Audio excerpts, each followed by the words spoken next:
An undated photo released by the North Korean news agency showing the Rev. Lim Iansu, a South Korea-born Canadian pastor, during his trial. Korean Central News Agency, via Reuters. Seoul, South Korea, a Canadian pastor who had been sentenced to hard labor for life in North Korea was released on humanitarian grounds on Wednesday, the North's official media said.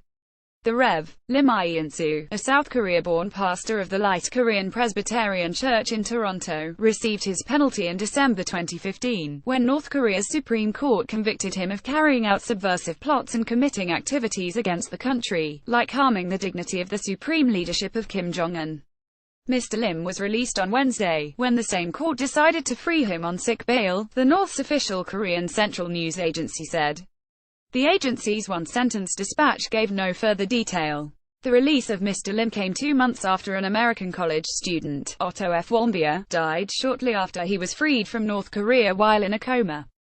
Mr. Warmbier, 22, was serving a sentence of 15 years of hard labor for trying to steal a political poster from a Pyongyang hotel.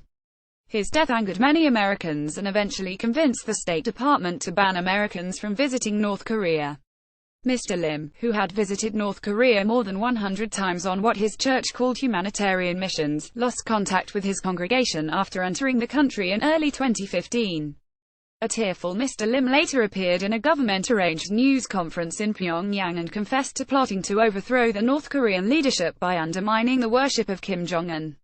His church had supported a nursing home, a nursery and an orphanage in North Korea since it began a mission there in 1996, when the country was in the grip of a famine that killed thousands of people. Mr. Lim said during his news conference that the bags of food he had donated across North Korea had carried the sign of the cross and phrases from the Bible.